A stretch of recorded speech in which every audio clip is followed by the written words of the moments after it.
Good afternoon, bon après-midi. Welcome to this edition of the Physical Society Colloquium. I'm coming to you live from the brutalist majesty of the Rutherford Physics Building at McGill University in beautiful downtown Montreal, where it's quieter these days than the subtle hiss of the cosmic microwave background, but where the Wi-Fi runs strong and robust.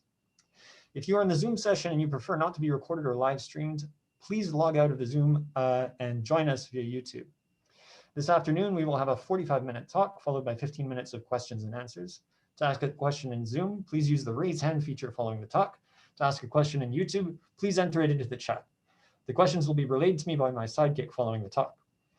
After the Q&A session, the live stream and recording will stop. Professors will be asked to log out of the Zoom session, and undergrads, grads, and postdocs, as well as other non-faculty in the Zoom session will be invited to the après colloque, a chance to get to know the speaker in a more intimate setting. With that, I will now pass to Professor Cynthia Chang to introduce the speaker. Cynthia.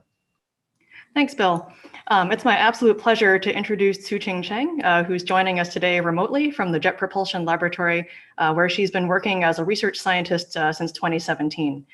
Tzu-Ching began her career as an undergraduate at National Taiwan University, and then she moved on to Columbia, where she earned her PhD in astronomy in 2003.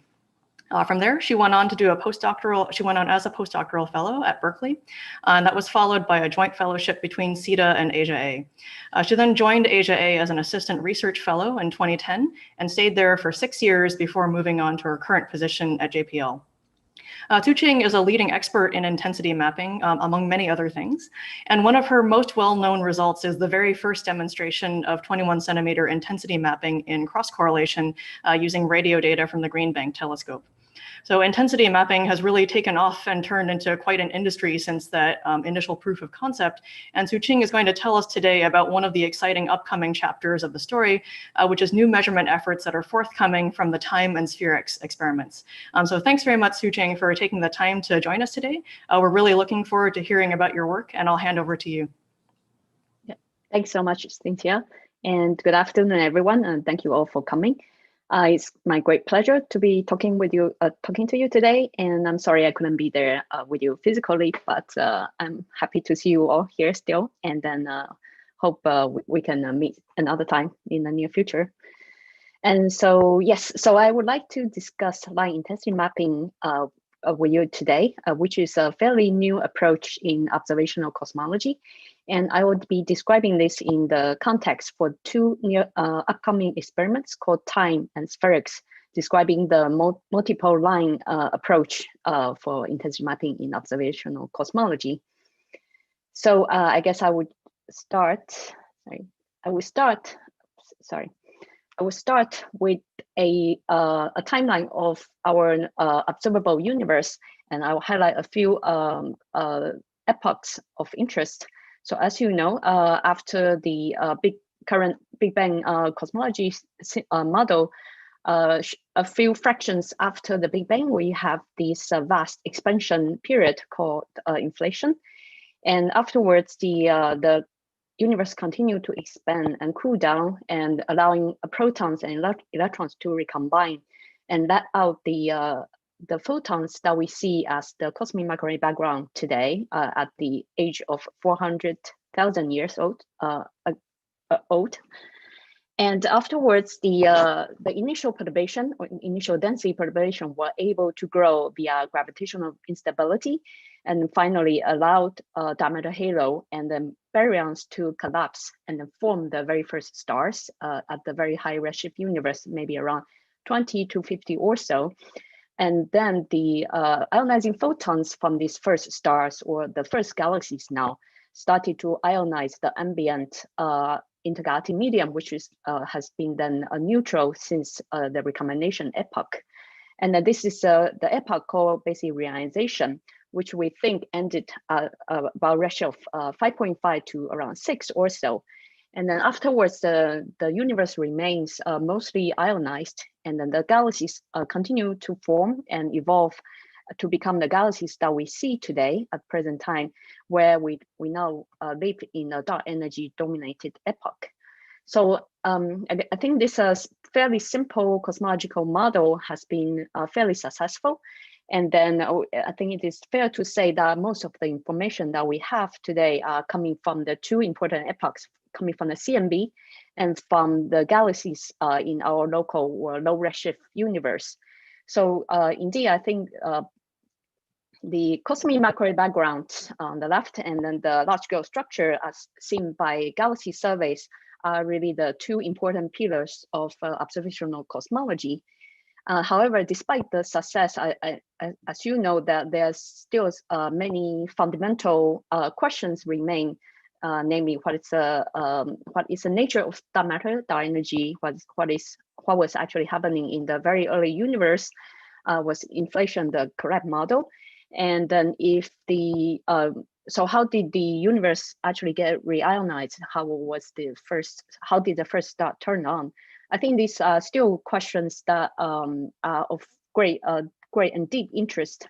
And this will actually be driving the frontier of the observational cosmology in the coming decade. And so, as you know, so to get to better answer this question, so from our point of view, it's one of the key point is really to make to be able to map most, if not all, of the information available in the observational in the observable universe. And then, so as you know, that the upcoming and next generation experiments, including CMB and galaxy surveys, are really pushing towards this towards this direction. But today I would like to discuss a slightly alternative approach in observational cosmology, which is called intensity mapping, where we are hoping to answer some of these questions in a more efficient way by doing a slightly different approach. So in a way that we are hoping to use the intensity mapping approach to bridge the gap between the two redshift of interest, two redshift that we currently probe really well, which is the low redshift universe probed by Galaxy Survey and the high redshift, very high redshift universe probed by the CMB. And we're hoping to bridge the gap in redshift. And also just as a side note, that the intensity mapping is really also a hybrid approach technique-wise between the CMB and the Galaxy Survey, where we basically use a CMB-like approach, but to gradually map out the three-dimensional universe to map out the universe in 3D, just like a Galaxy Survey. So I guess let me quickly say a few words about intensity mapping. So the general idea is actually very simple. So on the left, where you see a typical distribution of the large-scale structure in red, where the high density peaks are basically are marked by these blue dots, which are galaxies. So in a typical galaxy redshift survey, you will basically just filter out the background red and pick up the high density peaks and use them as tracers of the underlying matter distribution. So for intensity mapping, our approach is basically all photons counts. So we basically take out all available photons that we could gather and try to extract information from this place. So by doing so, we are basically measuring the collective emission of multiple galaxies, two things to be detected individually on certain scale of interest, typically on large scales where our interests are. And therefore, it will be easier to detect the underlying distribution of matter. And so and because we are actually trying to use a spectral line emission as the beacon, and which actually have the redshift information encoded in it by comparing to the observed wavelength. So we can actually efficiently map out the three-dimensional universe this way. So essentially, what we're trying to do is to map out a sizable region, sizable fraction of the universe in 3 dimensions, maybe in a slightly fuzzy way, at least in the beginning. But because we are measuring, collecting all the photons, what we are measuring is actually a luminosity weighted density field in 3 dimensions. And at least for the first generation or the second generation of experiments, we will only be able to do this statistically, using statistics to extract the information of interest. So in this talk, I'll basically be describing our observables in terms of the 2-point functions, such as Pau spectra in the Fourier space. So, so as you know that the so which is basically the fluctuations of light as an amplitude squared as a function of scale, basically plotted here as the Fourier wave number, where we have large scale on the left and small scale on the right. And the quantities of interest here are the clustering amplitude, or sorry, the Pau spectral amplitude on large scales, which is dominated by the clustering of high density peaks or sources. And this quantity is actually proportional to this these two quantities here. So on the right, this is the Pau spectrum of the density field, which is you might be quite familiar with. However, because we are measuring the light with this amplitude actually modulated by this quantity here, which is you can think of this as the cosmological mean luminosity function averaged over the universe squared. So basically the and then on the small scale, where we'll be mostly sensitive to the shot noise Pau spectra here, this quantity is actually proportional just to the second moment of the luminosity function of the light that we're trying to trace, and it does not depend on cosmology.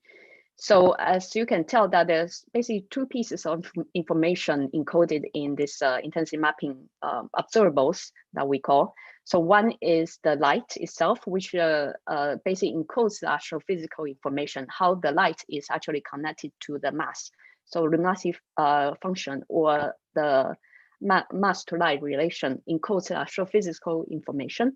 And then the cosmological information is basically embedded again in the underlying density distribution described by the matter Pau spectra here. So by using, so in this talk, what I'm trying to convey would be that by using appropriate modeling and trying to model different spectral lines with the appropriate description, we can actually try to tease out both the cosmological information and the astrophysical information on smaller scales, and cosmological information on larger scales.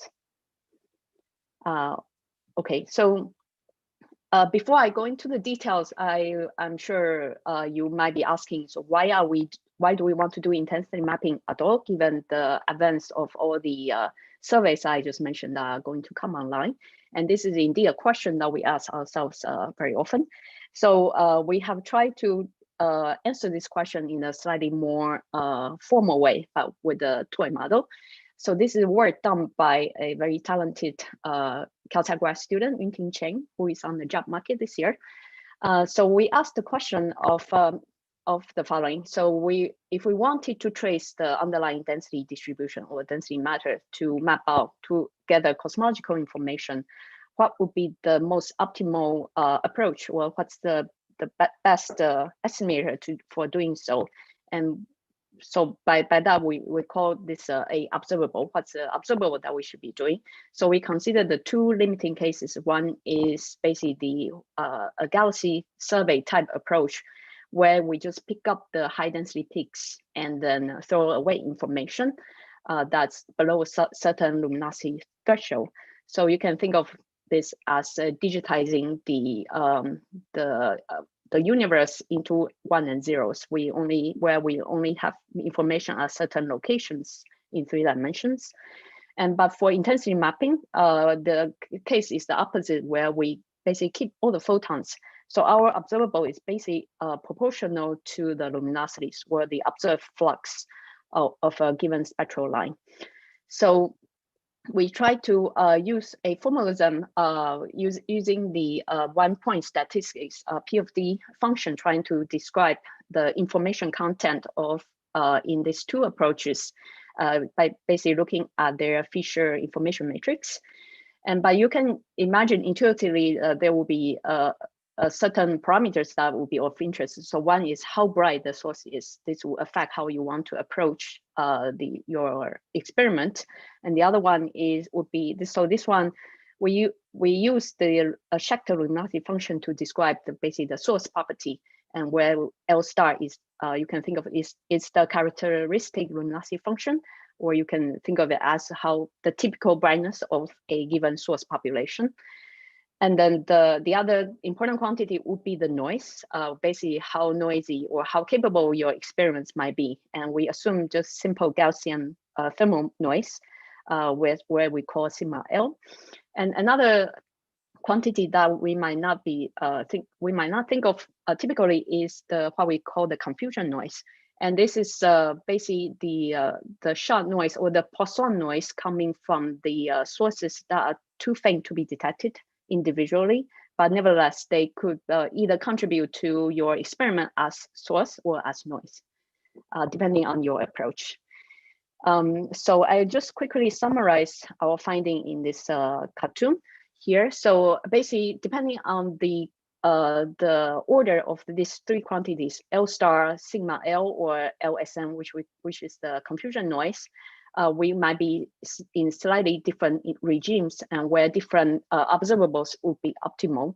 So plotted here is a luminosity function, functional shape that we assume. And then you can see the order, depending on the order of these three quantities, we will be either in the galaxy detection regime or in the intensity mapping regime. So I guess the takeaway here is that if your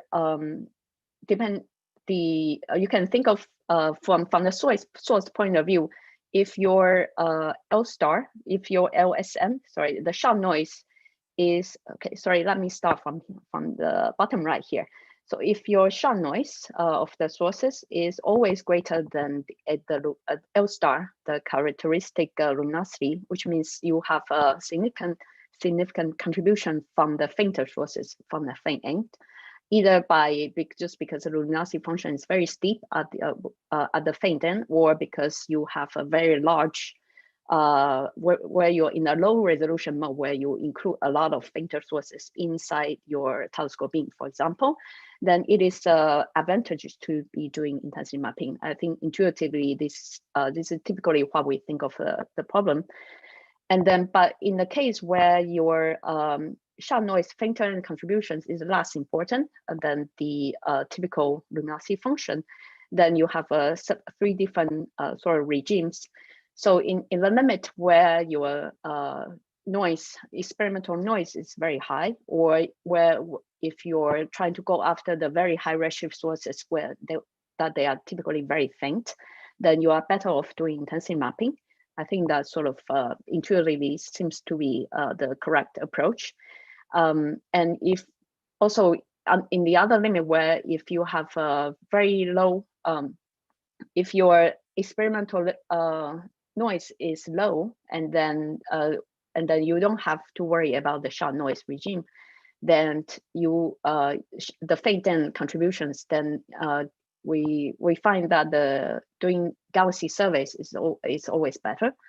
But then there's a hybrid situation on the top right here, that where if you have the luminosity function greater than L star greater than LSN, but then still both higher than your noise limit, then you might be able to extract more information by doing intensity mapping from just the galaxy detection, from a typical galaxy detection. So I think this is basically sort of quite informative in the sense that we can in certain situations such as this, we can basically, for a given experiment, given survey, you can try to do both by detecting galaxies and then try to extract more information by going into the intensity mapping regime. And so the two are actually not mutually, two approaches are actually not mutually exclusive.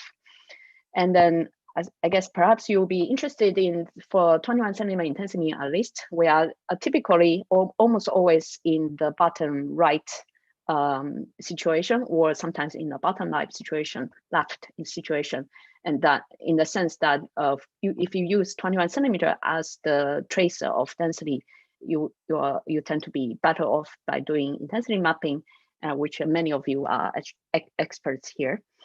So the situation, so for time and spheric stellar I'll be describing to you today, we'll be actually looking at a combination of these three situations depending on the line of interest that I'll be describing to you. Okay, so I guess the next question that you might have is that which spectral lines should we be using other than 21 centimeter, and why should we actually bother? So I guess as you know, the sort of radiation energy in the universe other than the CMB is mostly produced now these days by stars, by nuclear synthesis activities.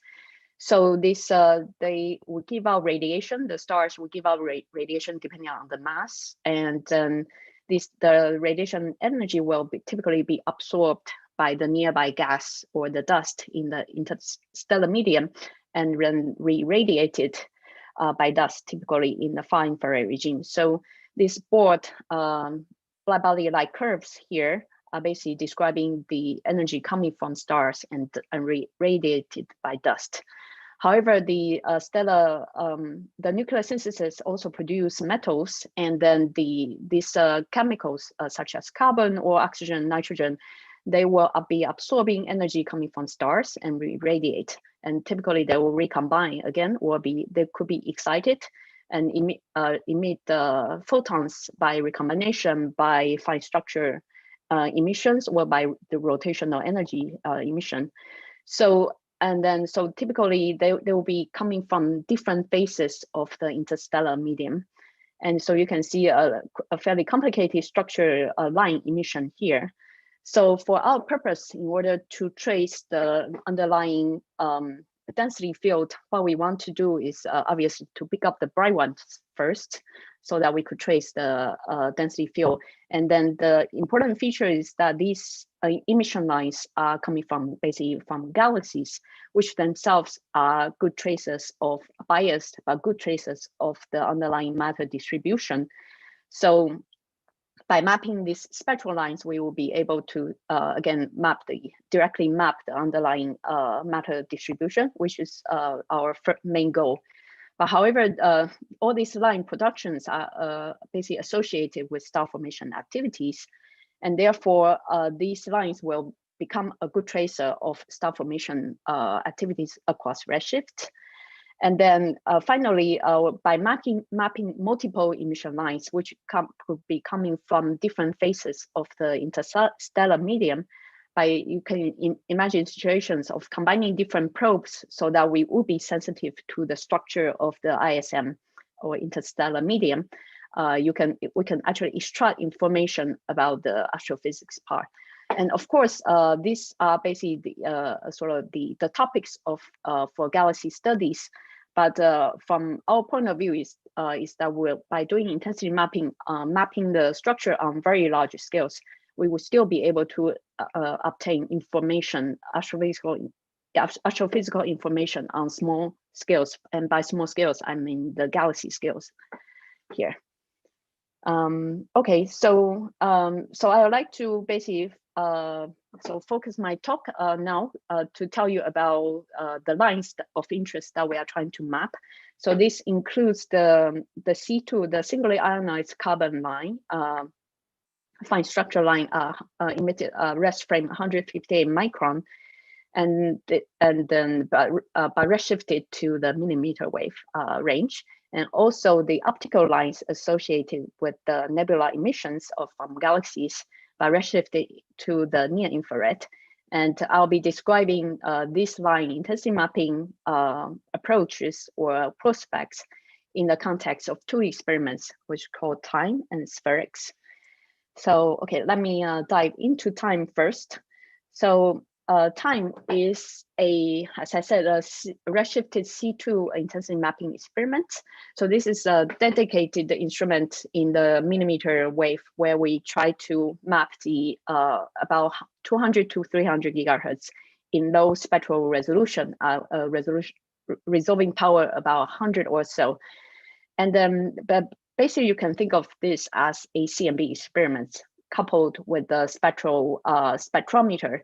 And just let me quickly show you how the instrument look like, which might be familiar to you. So we use, as in the CMB field, we use the TES bolometer detector arrays. There are about 2,000 of them. But then we couple that with a grating spectrometer so that we will be able to have some resolution to see the spectral lines of interest, which is C2 in this case. And then just quickly, this is how the spectrometer look like, where we have the spectral dimension here coming from the grating, and then the spatial direction here where we have 16 pixels for special pixels. And these are the TES bolometer detectors. As you can see, these are maybe the absorber web structure built by Caltech and JPL. And we use a 4-stage cryostat cooling down to about 200 millikelvin or so. And then time has already been built basically, and then we had the engineering run in 2019. But we were supposed to be taking science data last year. However, we were delayed by COVID. But in principle, time will be on the ALMA 12-meter telescope and we'll be observing a small patch about 1 by 0.4 degrees, very tiny, it's a 1 degree by 0.4 a minute, a really tiny patch for about 1,000 hours. And we're trying to extract the redshifted C2 information between redshifts 6 to 9 to probe the realization epoch as a first generation experiment. And our team is pretty compact. This is led by Abhi Kreitz at Toronto, and then with a large participation from Caltech and Asia A, and Rochester Institute of Technology, and University of Arizona and UCI. So,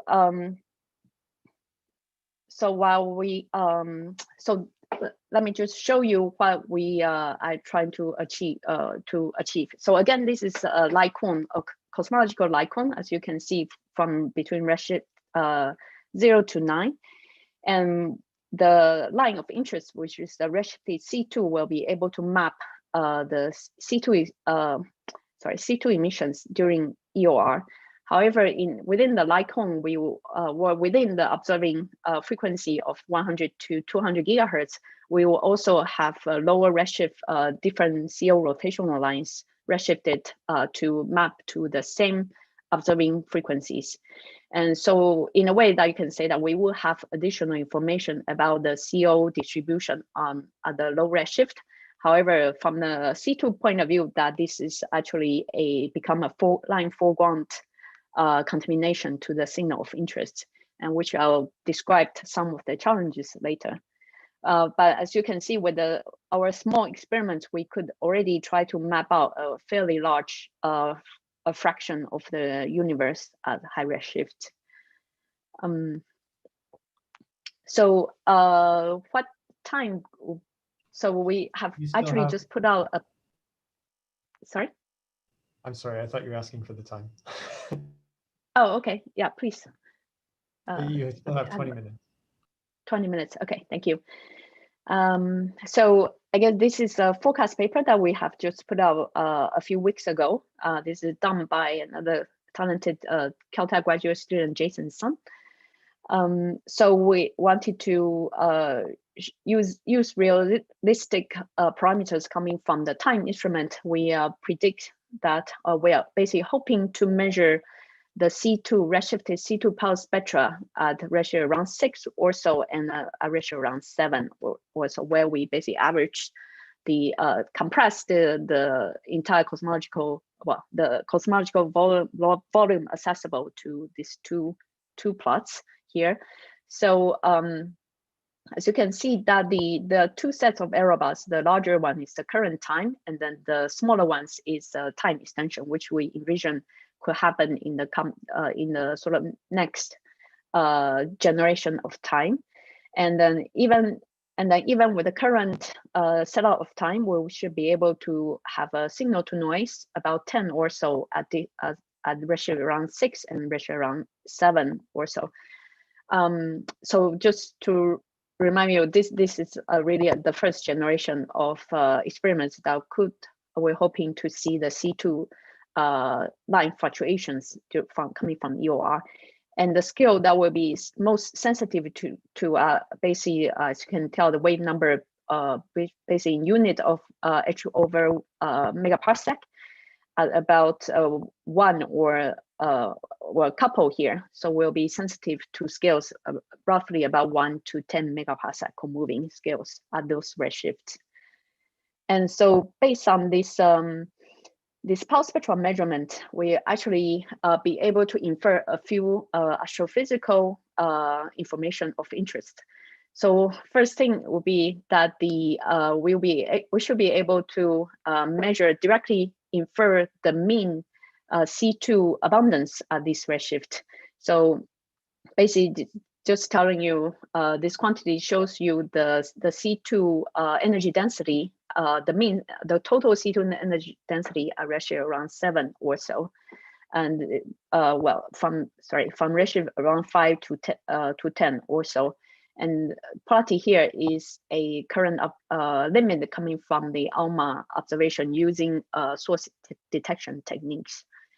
And at the bottom, we should be able to use coming from this light production or the light fluctuation of C2, we should be able to infer the star formation activities, as I was alluded to earlier. So these are basically currently our forecast of how well time can do. Well, the first generation is not too impressive. Well, the error bars are fairly large. However, we should be able to have sensitivity at this very high redshift universe, trying to infer the star formation history using time. And then coming from there, I guess an interest that we have for time is what can we say about the reionization process? And then if we take the photon production, use time to constrain the total photon production during EOR and infer the ionizing photon production from there. And then if we assume a sort of escape fraction, basically how much of these ionizing photons are able to escape to the intergalactic medium to ionize the ambient, then we will be able to basically constrain the reionization history. And this is basically captured in this plot here. So as a function, this is a neutral fraction as a function of redshift. And then you can see these are in red, the shaded region are the time constraint that we should be able to make using our current or extended time parameters. And of course, this constraint is done in combination with the optical depth measurements from Planck, which constrain the total electron density from integrated over the universe. Okay, so let me switch quickly to tell you a little bit about SPHERICS. So I guess, as you may know, SPHERICS is the latest NASA MEDEX mission that is going to launch in 2024. And the PI is Jimmy Buck at Caltech. And these are the science team members and our partners here. And SPHERICS has three major science goals. One is to basically probe inflation by using galaxies to trace the distribution of galaxies and to tease out the imprint of inflation on their distribution. And the second goal is to use the diffused light in the near infrared, trying to infer the history of galaxy formation. And this is basically by doing an intensity mapping-like approach, and we're hoping to tease out the contribution coming from Lyman alpha emission during reionization. And then the third one is to use the spectra that we against galactic stars, trying to look for features of ice, basically ice features in the spectra, and trying to understand the origin of water in our solar system. But perhaps a more informative, perhaps the take home about SPHERICS is that we will be with SPHERICS we'll be basically doing SPHERICS will deliver the first near infrared all sky spectroscopy between 0.75 to 5 micron in low spectral resolution. So the spectral resolution varies between 40 to 135, depending on the wavelength. But essentially, we'll be delivering about 100 all-sky maps in between this 0.7 to 5 microns in different spectral channels at the resolution of 6 arcsecond.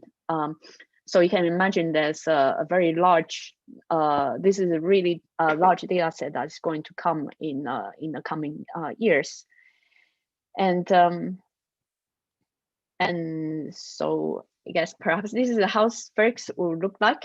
Just very quickly, this is it is actually a very small telescope. We have an effective aperture of about 20 centimeters only. However, the capability of SPHERICS is really that it's a wide field telescope that we have a very large field of view of 3.5 to by 11 degree squared. So this is actually a very optimal survey machine. And then the spectral capability is enabled by this linear variable filters, which are position wavelengths, whose wavelength depend on the position on the focal plane. So there's no moving part. So we will achieve the spectral domain of by moving the spacecraft. So in a way that the design is very simple. However, we do put partially some of the complexity to the design of survey, but it is a solvable problem, and it was a efficient way to enable a all-sky spectroscopy survey. So during a 2-year mission of SPHERICS, we will be mapping the all-sky. We'll be mapping all-sky twice. Sorry, actually 4 times in 100 bands, if you wish.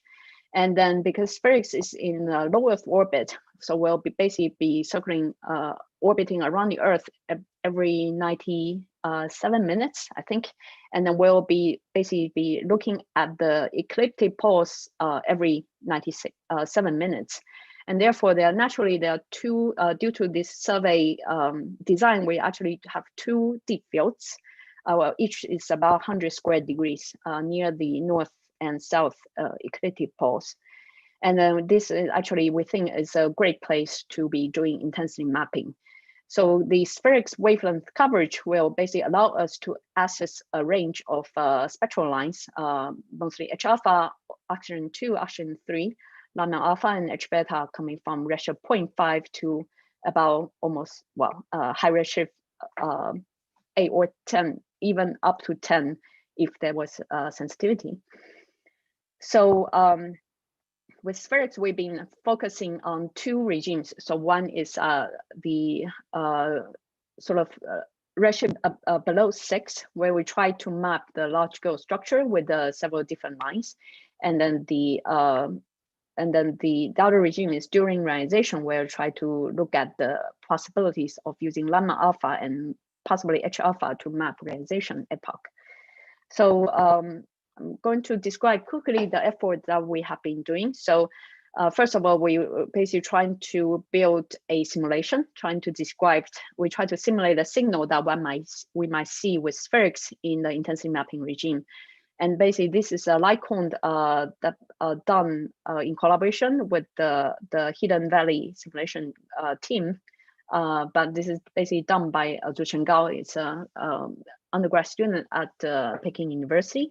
So what we did is to take the embodied simulation from Hidden Valley and then couple it with a star formation prescription, and then using a stellar synthesis model, trying to predict the spectral emission distribution of galaxies for each halo. And then this is the resulting signal that we expect to see, to be able to observe coming from SPHERICS. And this is the light cone is about 10 square degree on the side, which corresponds to 1 gigaparsec, ratio around 6 or so. And so with this, so what we have forecasted that with SPHERICS, we should be able to map not just H alpha, but H beta and oxygen-3 pulse spectrum fluctuations at very high significance. So this is an example of pulse spectra arranged around 2 or so, where we have the signal to noise in the hundreds limit. And with that, we will be, first of all, be able to map the star formation history across redshift, because we'll be sensitive to the cosmic mean quantities as probed by H alpha or the different lines. And should be able to reconstruct the star formation history using SPHERICS as a first science application. And of course, we are also looking at the possibilities of teasing out information coming from reionization. And then this is another an effort coming from another set of simulations where we try to basically modify 21cm FAST, whom you might be familiar with, which describes the 21 centimeter emissions during reionization. So the idea is that we would basically, again, build in a galaxy model, trying to model all the different lines and with different transmission properties, including Lyman alpha. We try to incorporate some of the radiative transfer properties into the code so that we could coherently describe both 21 centimeter and all the other spectral lines that we might expect coming from reionization. And therefore we could, along the way, we could build a coherent model of reionization. And this is a simulation tool we call LIMFAST. And this is effort done in collaboration with Luis Mas-Ribas, JPL postdoc, and also with Jason and Michael Gonzalez as a Caltech student as well. And I think Jasmine Parsons, who is in the audience, I think she's going to be joining us this summer to work on LIMFAST, which we look forward to. So this is how the Lyman alpha intensity map might look like during reionization, according to one variation or one choice of one set of parameters that we choose to describe the Lyman alpha emissions. And on the right here is again the pulse spectra that what we might expect from coming from Lyman alpha as a function of several different redshift here. And then so notice we plotted the angular pulse spectrum here for a different purpose.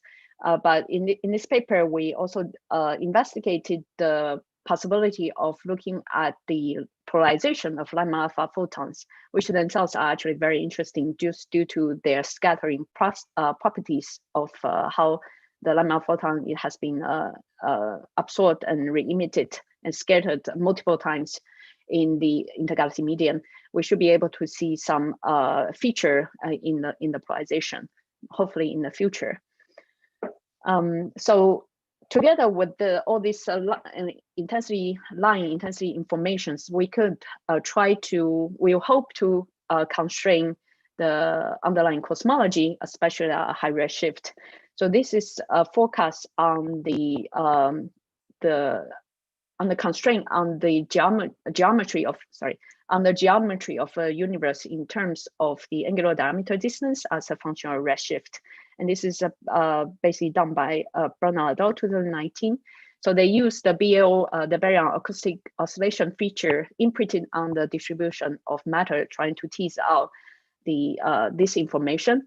And what they find is that with SPHERICS, we should be able to access the very high redshift end, mostly from redshift around 4 to 6 or so, using H alpha and Lyman alpha intensity mapping. And we think this is basically a unique angle for doing line intensity mapping with SPHERICS, where we be able to map out the high redshift universe that's currently difficult to do. By high redshift, I mean redshift above 2 to 3 or so, and then all the way to the reionization epoch, where we could try to tease out more of the astrophysical information during reionization. So I'll use the remaining time to tell you about why we are interested in combining different line intensity maps, and how we might be able to get more of the astrophysical and cosmological information. So I think in the interest of time, I'll skip this part where we try to distill information on the astrophysical side of things, trying to understand, tease out basically the structure of ISM using intensity mapping. And so again, this is done by Jason, and I will just refer you to this paper if you are interested. So basically, in the upshot is that using multiple lines, including 21 centimeter redshift potentially coming from HYRAX, and 2 other experiments of redshift C2 and CO, we should be able to constrain interesting parameters about the galaxies themselves, about the ionized gas fraction, the molecular gas fraction, and then the photoelectric heating efficiency, which is as traced by C2 itself.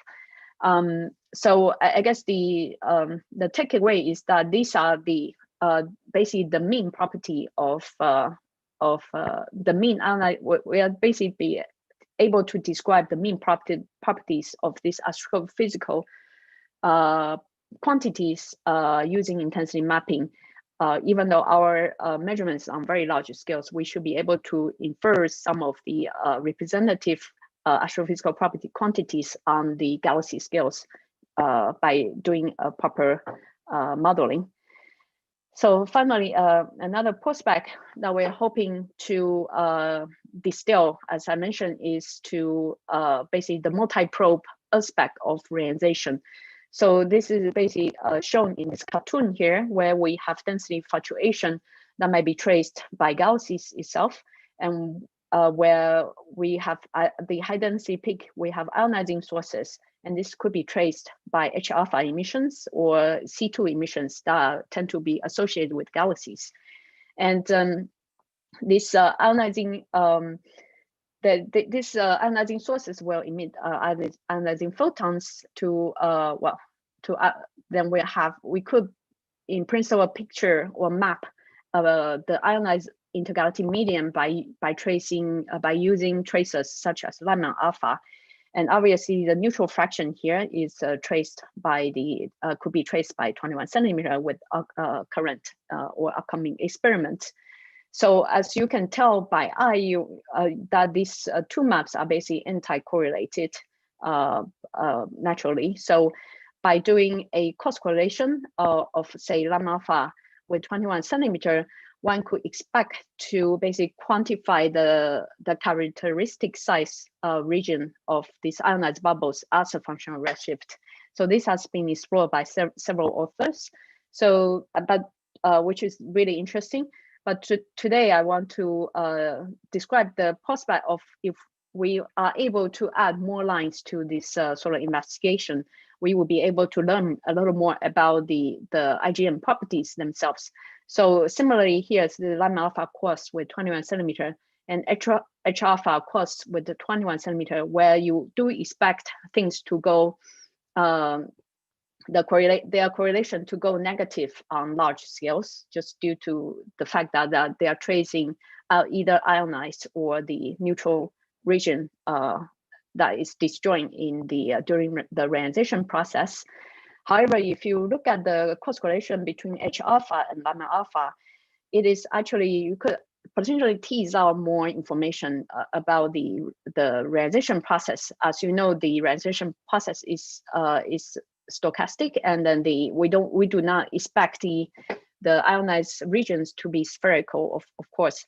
So by looking at how H alpha and Lyman alpha correlate, where Lyman alpha has a more complicated scattering process during the IGM, we can basically tell the how ionized, where we can basically trace the partially ionized portion of the intergalactic medium and get more insight into how the progress of reionization this way. So yeah, sorry, this is this is just summarize what I just described. So we think this could be done perhaps not with spherics, but with the next generation of experiments coming online, which many are being planned. We should be able to get a coherent picture of the reionization process. And I think I might be out of time. So I just wanted to show you that, of course, this intensity mapping is a very challenging, it's not an easy experiment. And then there are many challenges that we are actually currently working on. So I will highlight one of the features that I mentioned earlier, which is the line interloper problem, where in the different spectral lines coming at different redshift could be mapped into the observing space, the same observing space. And because we do not try to distinguish the individual sources, the low redshift interloper tend to be a problem for us. And then, so we have actually been working in this direction, and we have worked out several different approaches that we plan to implement to the data set. So naively, you could expect use cross correlations of external tracers, such as galaxies, to distill the information of interest, or you can try to mask using external information, trying to mask the low redshift interlopers. But here we try to use a more slightly interesting technique, which we call an isotropic power spectrum technique, which is the fact that when we try to map from the observing space basically in angular space and frequency space into the co-moving space, we would need to assume underlying cosmology or a redshift. So if you assume the wrong redshift, so if you do this mapping, assuming the redshift of interest, such as Lyman alpha redshift 7 or so, you will expect the power spectrum to be isotropic, because the universe on large scales is supposed to be isotropic. However, the low redshift interlopers will appear skewed just because the mapping will be incorrect for them. So this is analogous to the Alka-Podjansky test, but instead of the wrong cosmology, this is the wrong redshift. So in principle, we could be using this power spectrum space distortion, trying to distinguish the different contributions of different lines coming from different redshift. And then we have also worked out different approaches, directly try to reconstruct lines in math space in this paper, where we use the sparse properties of different line emissions to tease out the different components. So I think I'm probably out of time, so just let me summarize quickly here. So I hope I show you that the line intensity mapping is a promising tool. Hopefully we'll be able to map a significant fraction of the observable universe. And I will be working on in the coming years on time and spherics, and try to tease out the science from these two experiments. But I would also want to emphasize that going forward, I think there are multiple synergies between line intensity mapping surveys and galaxy surveys, and with CMB surveys, and either from different experiments or from the same coming from the same experiment. And I think the next decade, well, the coming years is going to be exciting for cross correlation studies. So I'll stop there. Thank you very much. Thank you. Thank you very much for the very interesting and very wide-ranging talk. If you appreciated the talk as well, please say so to Professor Cheng in the Zoom chat if you're in the Zoom session, or if you're in the YouTube session, please type something, some words of appreciation into the YouTube chat. I'll be able to share the chat transcript with Professor Cheng at the end of the talk. So we already have a couple of questions that have been entered into the Zoom session, but I'll just remind everyone that if you would like to ask a question in person in Zoom, please use the raise hand feature, and then I can pick you off the participants list. If you're on YouTube and you'd like to ask a question, please go ahead and type it into the YouTube chat, and it'll be conveyed to me by my sidekick. So we have 2 questions already entered into the Zoom chat from Professor Robert Brandenberger. The first question, if you're ready, is what are the angular and frequency resolution of the full-time experiment? Oh, right. Yes. So hi, Robert. Yeah, sorry, I quickly flashed this. So the angular resolution is 0.4 R-minute for time. And then the spectral resolution is about 100 for time. So we will have about 60 spectral channels between 200 to 300 gigahertz, where we'll have actually only 44 science channels targeting C2 at redshift 6 to 9. And then the remaining channels on the side, we'll try to use them to monitor the atmosphere for systematic removal process purpose. Okay, and there is a second question from Professor Robert Brandenberger, which is more general. So the more general question is there another line besides 21 centimeters with which we can probe the dark ages before reionization? Right. Yes. So I guess as you probably know that people have been thinking about the helium line 1640 angstrom features, helium-2 line, sorry, that might be a indicator for the first generation of stars, population 3 stars, and then also we have been thinking about Lam alpha, basically pushing Lam alpha, potentially use Lam alpha to probe the very high redshift universe, basically at the time of the Lam alpha coupling to the spin for the spin temperature of 21 centimeter. So the onset of Lam alpha coupling is potentially at the redshift around maybe 20 or so. So we've been thinking that with the next generation of experiments, one can really push the boundary to probe the cosmic dawn with these lines. Okay, thank you. In addition to 21 centimeter, yeah. Thank you. There's another question in the Zoom chat. So if you'd like to ask a question anonymously by chat, please send it through anonymously via Zoom or via YouTube. And if you would like to ask a question in person, please use the raise hand feature and it'll kick you up to the top. I can pick you off. So the next question is, I'm very interested in LIMFAST. I'm sorry, I don't know, LIMFAST.